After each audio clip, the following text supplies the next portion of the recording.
ಮಳೆಯ ರೂಪ ದಿನದಿಂದ ದಿನಕ್ಕೆ ರಣಭಯಂಕರ ಆಗ್ತಾ ಹೋಗ್ತಿದೆ. ಇದೇ ಮಳೆಯ ಜೊತೆಗೆ ಈಗ ಸಾವಿನ ಚಂಡಮಾರುತ ನಿಧಾನಕ್ಕೆ ವಕ್ಕರಿಸಿಕೊಂಡು ಬರ್ತಿದೆ.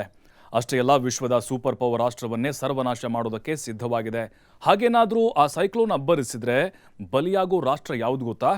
ಇಲ್ಲಿದೆ ಕಂಪ್ಲೀಟ್ ಡೀಟೇಲ್. 35 ಅಡಿ ಅಲೆ, 260 ಯಮ ವೇಗದ ಗಾಳಿ, ಅಮೆರಿಕ ಸರ್ವನಾಶಕ್ಕೆ ಸಿದ್ಧವಾದ ಬಾವಿ. ಇನ್ನು ಕೆಲವೇ ಕೆಲ ದಿನ ಅಷ್ಟೇ ವಿಶ್ವದ ಅತ್ಯಂತ ಪವರ್ಫುಲ್ ರಾಷ್ಟ್ರ ಅಂತ ಅನಿಸಿಕೊಂಡಿರುವಂತ ಆ ದೈತ್ಯ ರಾಷ್ಟ್ರ ಇದೇ ಸಮುದ್ರದ ರಾಕ್ಷಸ ಅಲೆಗಳ ಅಪ್ಪಳಿಸುವಿಕೆಯಿಂದ ಸರ್ವನಾಶ ಆಗಿ ಹೋಗ್ಬಿಡುತ್ತೆ.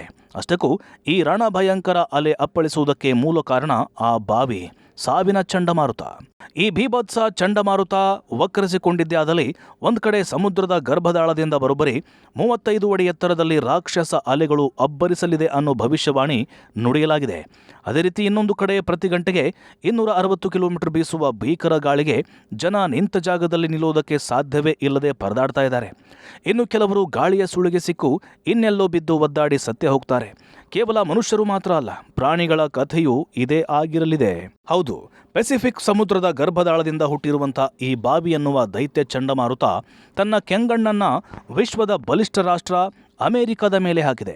ಸಾಮಾನ್ಯವಾಗಿ ಅಲೆಗಳು ತೀರವನ್ನು ಮುಟ್ಟಿ ಬಂದು ಹಿಂತಿರುಗುತ್ತವೆ. ಆದರೆ ಈ ಬಾರಿ ಅಲೆಗಳು ಹಿಂದಿರುಗಲೇ ಇಲ್ಲ.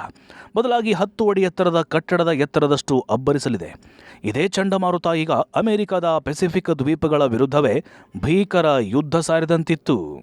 ಅಮೆರಿಕದ ಗುವಾಮ್ ಮತ್ತು ಉತ್ತರ ಮರಿಯಾನಾ ದ್ವೀಪಗಳು ಅಮೆರಿಕದ ಪೆಸಿಫಿಕ್ ಪ್ರದೇಶದಲ್ಲಿನ ಪ್ರಮುಖ ದ್ವೀಪಗಳಾಗಿರುವುದರಿಂದ ಈ ಚಂಡಮಾರುತವು ಕೇವಲ ಸ್ಥಳೀಯ ಜನಜೀವನದ ಮೇಲಷ್ಟೇ ಅಲ್ಲ, ಅಲ್ಲಿನ ಆಡಳಿತ ವ್ಯವಸ್ಥೆ, ಸಾರಿಗೆ ಸಂಪರ್ಕ ಮತ್ತು ತುರ್ತು ಸೇವೆಗಳ ಮೇಲೂ ಪರಿಣಾಮ ಬೀರುವ ಸಾಧ್ಯತೆ ಇದೆ.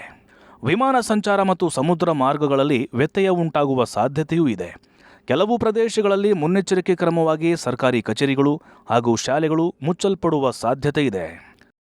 ಅಮೆರಿಕದ ರಾಷ್ಟ್ರೀಯ ಹವಾಮಾನ ಇಲಾಖೆ ಇದೇ ಬಾವಿ ಚಂಡಮಾರುತದ ಕುರಿತು ಭವಿಷ್ಯವಾಣಿಯನ್ನ ನುಡಿದಿದ್ದಾರೆ. ಅಮೆರಿಕದತ್ತ ನುಗ್ಗಿ ಬರ್ತಿರೋ ಈ ಚಂಡಮಾರುತ ಅತ್ಯಂತ ಅಪಾಯಕಾರಿ ಚಂಡಮಾರುತ ಆಗಿರಲಿದೆ. ಇದು ಸಾಮಾನ್ಯ ಚಂಡಮಾರುತವಲ್ಲ, ಗಂಭೀರ ಹಾನಿ ಉಂಟು ಮಾಡಬಲ್ಲ ಬಿರುಗಾಳಿ. ಅದು ಪ್ರತಿ ಗಂಟೆಗೆ 260 ಕಿಲೋಮೀಟರ್ನಿಂದ 315 ಕಿಲೋಮೀಟರ್ಗೆ ವೇಗ ಪಡೆಯುವ ಸಾಧ್ಯತೆ ಇದೆ. ಜನರಿಗೆ ಈ ಚಂಡಮಾರುತದ ಬಗ್ಗೆ ನಿರ್ಲಕ್ಷ್ಯ ಬೇಡ. ಅಧಿಕಾರಿಗಳು ಮತ್ತು ಹವಾಮಾನ ಇಲಾಖೆ ನೀಡಿರುವಂತಹ ಸೂಚನೆಗಳನ್ನು ಕಟ್ಟುನಿಟ್ಟಾಗಿ ಪಾಲಿಸಬೇಕು.